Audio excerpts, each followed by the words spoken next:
কচুরমুখী দিয়ে চিংড়ি মাছ কি জিভে জল আনার মতো একটি রেসিপির নাম বললাম তো? হ্যাঁ বন্ধুরা, আজকে আমি কচুরমুখী দিয়ে চিংড়ি মাছ রান্নার রেসিপিটি নিয়েই আপনাদের মাঝে হাজির হয়েছি। প্রথমে চিংড়ি মাছটাকে আমি একটু বেছে ধুয়ে পরিষ্কার করে নিয়েছি। তারপর পরিমাণ মতো লবণ এবং হলুদ গুঁড়ো দিয়ে চিংড়ি মাছটাকে একটু মাখিয়ে 5 মিনিটের জন্য ম্যারিনেট করে রেখে দেব। কড়াইতে আমি সর্ষের তেল গরম হতে দিয়েছিলাম। তেলটা যখন খুব ভালোভাবে গরম হয়ে গেছে, তারপরে চিংড়ি মাছগুলোকে তেলের মধ্যে দিয়ে দিলাম। চিংড়ি মাছ কিন্তু খুব বেশিক্ষণ ভাজার দরকার হয় না, 1-1.5 মিনিট মতো ভাজলেই কিন্তু চিংড়ি মাছ ভাজা হয়ে যায়। আর চিংড়ি মাছ বেশিক্ষণ ভাজলে একটু শক্ত শক্ত হয়ে যায়, তাই এই দেখুন 1-1.5 মিনিট একটু নাড়াচাড়া করে আমি চিংড়ি মাছগুলোকে ভাজা থেকে তুলে নিচ্ছি। এবারে ওই তেলের মধ্যেই আমি দিয়ে দিচ্ছি একটি সেদ্ধ আলু। এই সেদ্ধ আলু দেওয়াটা কিন্তু একদমই অপশনাল। সেদ্ধ আলু দিলে তরকারিটা অনেকটা ঘন হয় আর খেতেও স্বাদ লাগে, তবে আপনারা চাইলে নাও দিতে পারেন। কড়াইতে আমি একে একে এখন কচুরমুখীগুলোকে দিয়ে দিচ্ছি। কচুরমুখীগুলো আমি প্রথমে খোসা ছাড়িয়ে একটু সেদ্ধ করে রেখেছিলাম। যারা বলেন যে তরকারিতে কচুরমুখী ভালো সেদ্ধ হতে চায় না, তারা কিন্তু আগে থেকে এরকমভাবে খোসা ছাড়িয়ে সেদ্ধ করে নিতে পারেন। এতে করে কচুরমুখী তরকারিতে ভালোভাবে সেদ্ধ হয় না, এই ঝামেলা কিন্তু থাকবে না। আর সেই সাথে তরকারিটা খেতেও কিন্তু অনেক টেস্টি হবে। পরিমাণ মতো লবণ এবং হলুদ গুঁড়ো দেওয়ার পরে আমি কচুরমুখীটাকে একটু 3-4 মিনিট ধরে ভেজে নেব। গ্যাসের আঁচটাকে এখন আমি মিডিয়াম টু লো হিটের মাঝখানে রেখেছি আর এভাবেই নাড়াচাড়া করতে থাকছি। এই দেখুন বন্ধুরা, কচুরমুখী কিন্তু খুব ভালোভাবে ভাজা হয়ে গেছে, দেখেই বোঝা যাচ্ছে। এবারে চলুন কচুরমুখীগুলোকে আমি অন্য একটি পাত্রে তুলে নিই।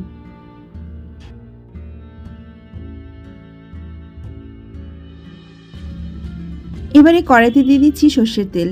ফোড়নের জন্য দিয়ে দিচ্ছি একদম ছোটো চামচের 1 চামচ গোটা জিরে, 2-3 টুকরো দারচিনি, দিয়ে দিচ্ছি গ্রেট করা আদা, চাইলে আপনারা আদা বাটাও দিতে পারেন, দিয়ে দিচ্ছি হলুদ গুঁড়ো, জিরে গুঁড়ো আর শুকনো লঙ্কার গুঁড়ো।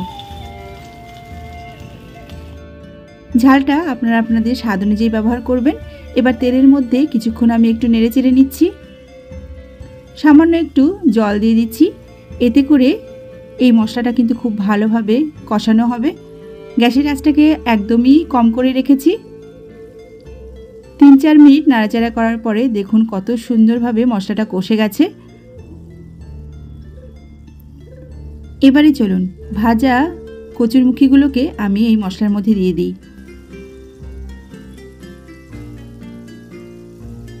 গ্যাসের আঁচটাকে মাঝারি টু লো হিটে রেখেই কিন্তু আমি 3-4 মিনিট ধরে এবার কষানো মশলার সঙ্গে এই কচুরমুখীটাকে একটু কষিয়ে নেব। কচুরমুখী কিন্তু খুব ভালো করে কষানো হয়ে গেছে, দেখেই বোঝা যাচ্ছে। এবারে চলুন ঝোলের জন্য পরিমাণ মতো জল দিয়ে দিই। জলটা দেওয়ার পরে আমি একটু নেড়ে চেড়ে দিচ্ছি। এবারে ঝোলের জন্য এক্সট্রা একটু লবণ দিয়ে দিচ্ছি।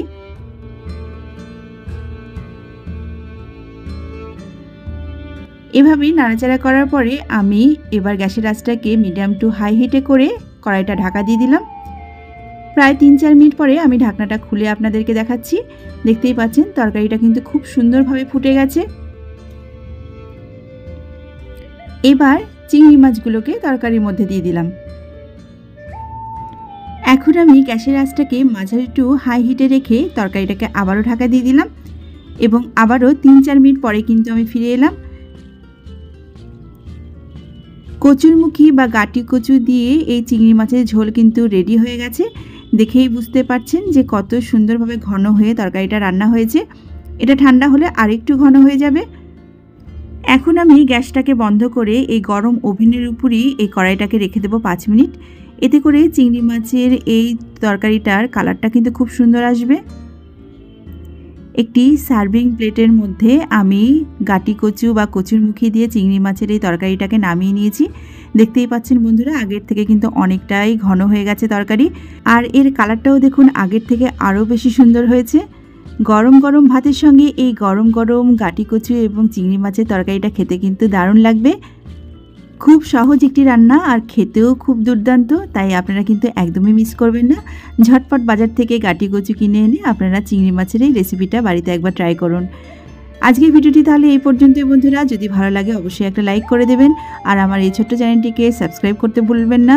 আজকে তাহলে আসি বন্ধুরা, সবাই ভালো থাকবেন, সুস্থ থাকবেন। আজকের মতো নমস্কার।